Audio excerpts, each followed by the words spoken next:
Importa, no entanto, que ela, a concordância, se dê em determinadas condições. Está aqui exatamente o que a gente vem explicando.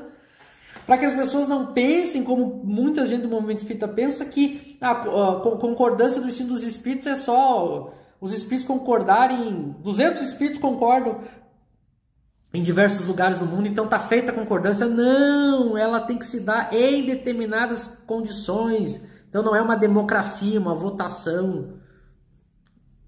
Eu tenho aqui, 300 espíritos dizem uma coisa, 800 dizem outra. Ganhou esse. Está dado, então, o novo princípio do espiritismo. Não é assim. Ela tem que estar dentro de determinadas condições. Que condições são essas? Que a gente vem repetindo e mostrou no estudo passado. A primeira delas, qual é a primeira condição? O exame racional e comparativo com os dados já estabelecidos pela ciência.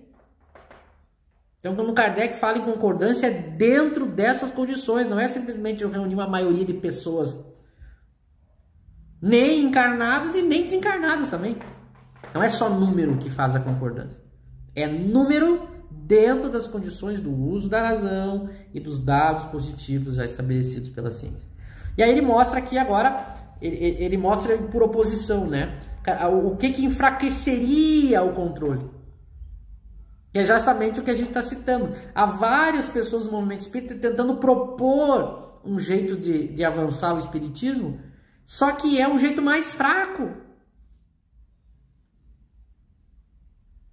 Então a pessoa prefere enfraquecer o critério para avançar a teoria, do que simplesmente dizer como a gente não está aplicando o melhor critério, então a gente não avança a teoria. Há uma mania, há um desejo hoje do movimento espírita, um desespero quase de avançar a teoria de Kardec. Só que as pessoas estão querendo fazer isso a qualquer custo, jogando fora ou enfraquecendo o critério. Se eu uso o critério, o melhor critério, que é o deixado por Kardec, e isso não proporciona que a teoria avance, eu fico com o que eu tenho. Porque não adianta eu avançar de qualquer jeito. Por quê? Porque se eu avançar de qualquer jeito, o avanço que vier vai ser frágil, mal feito e vai desmoronar. Então é preferível ficar com o edifício, usando uma analogia muito simples, é preferível ficar com um edifício de 4 andares sólido, que vai durar para sempre, ou eu pegar e colocar mais 10 andares nesse edifício e dali 2 anos desmoronar o edifício. É óbvio que é preferível ficar com menos andares, mas algo mais sólido, melhor feito. É a mesma coisa para o espiritismo. A gente tem que parar com esse desespero de achar que o espiritismo tem que avançar. Porque ele tem que avançar. Ele não é que ele tem que avançar, ele pode avançar porque é uma ciência. Mas ele só pode avançar dentro dos critérios estabelecidos pela sua ciência, que são os melhores critérios. Mas então quer dizer que aplicando esse critério estagnou? Não tem problema, a gente fica com o que tem. E o que tem, a gente vai perceber depois que aprofundar o estudo, já é o suficiente. Aliás, isso é a própria razão para explicar por que ela não se desenvolveu mais. Porque não precisa. As pessoas não param para pensar nisso. Por que o espiritismo não evoluiu? Porque não precisa. Porque aquilo que ele oferece através do controle universal, quando ele foi usado e aplicado, já dá conta para o que a gente precisa, que é o progresso moral da humanidade. Futuramente, mas eu não posso forçar uma evolução com os critérios errados. Então eu queria dar um exemplo do mais fraco. É quando um médium só, lembra alguma coisa, lembra alguém?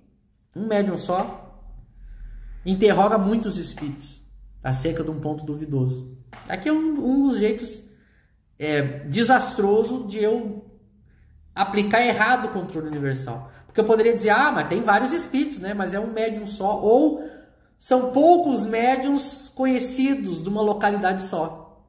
Veja, o Kardec está dizendo que isso é um jeito fraco, errado de aplicar o controle universal. Qual é o melhor jeito? Vários médiuns no mundo inteiro. Espíritos diversos no mundo inteiro através de diversos médiuns. falando exclusivamente sobre a questão moral e aplicando a comprovação do uso da razão, da lógica e dos dados positivos da ciência já adquirida. Ah, mas o Chico interrogou 1000 espíritos. Azar. Não vale. É enfraquecer o critério. Porque passou por um médium só. O médium pode ser enganado, iludido, limitado, obsediado, que é um dos casos que a gente defende, que o Chico era fascinado pelo Emmanuel e pelo André Luiz. Ou um grupo, né? Pode ser um grupo também. Então, por isso que Kardec diz, o que é melhor? Um grupo restrito ou um grupo maior? Óbvio que é um grupo maior. Aplicando os da razão ou não aplicando os da razão? Óbvio que aplicando os da razão. Aplicando a comparação com os dados já fornecidos pela ciência ou jogando a ciência no lixo? Óbvio que levando em conta os dados positivos. Vejam como eu insisto em dizer e repetir, me desculpem por repetir isso, é que o movimento espírita faz muita confusão sobre esse texto. Não tem critério melhor que o de Kardec, se não seguir um critério de Kardec é ruim.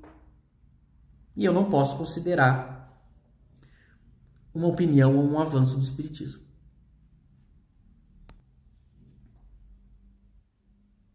E aqui ele termina dizendo: uma só garantia séria existe. É o que nós estamos dizendo. Ele apresentou o melhor método, o melhor critério, a melhor garantia para eu ter um controle sobre o ensino dos espíritos e logo ter a teoria mais sólida. A concordância que haja entre as revelações que eles façam, então que é o primeiro ponto, são espíritos, não são encarnados, é por isso que é revelações que eles façam, espontaneamente. Aqui é outra palavrinha que o movimento espiritual passa batido. Quando for um avanço de um princípio da teoria espírita, tem que ser espontâneo. Olha só que interessante isso. Os espíritos têm que se manifestar, uma grande quantidade de espíritos, tem que se manifestar ao mesmo tempo no mundo inteiro, por diversos médiuns, espontaneamente. Não adianta eu, por exemplo, pegar um assunto, evocar eles e começar a perguntar sobre aquele assunto. E depois aí outras pessoas começarem a evocar, perguntar. Tem que surgir espontaneamente. Então, eu repito, eu preciso que as pessoas que estão me vendo entendam a gravidade disso. O critério kardeciano é muito seguro, porque é muito rigoroso. Olha a quantidade de exigências que ele aplicou para construir as obras dele. Agora me digam uma pessoa que tenha feito isso antes ou depois que ele. Por isso que as obras dele são as únicas e melhores. E sobre esse assunto você não pode criticar ou discutir ou contrariar a obra se você não seguir os mesmos critérios ou apresentar um melhor. Senão você só vai oferecer algo mais pobre. E a lógica simples diz o quê? A gente fica com aquela que é melhor. Por isso que Kardec, a obra dele, né? A gente diz Kardec, às vezes as pessoas acham que a gente está falando da pessoa. A obra é a melhor. Servindo-se de grande número de médiuns estranhos uns aos outros em vários lugares. Então é a melhor garantia. Ah, mas hoje a gente não consegue aplicar isso. Ora, se a gente não consegue aplicar isso, a gente não vai desenvolver o espiritismo. Ponto. Porque a hora que os espíritos quiserem avançar o espiritismo, eles vão espontaneamente provocar isso. Por isso que não é uma decisão nossa, não é uma decisão dos espíritas, de alguém que fez livros, alguém que fazia congressos para decidir o avanço do espiritismo. É uma revelação espontânea que parte dos espíritos. E a partir do momento que parte deles, a gente aplica a razão e a comparação com aquilo que já foi deixado na ciência espírita. É por isso que a gente afirma com todas as letras que não houve até hoje continuação do trabalho de Kardec, porque ninguém aplicou.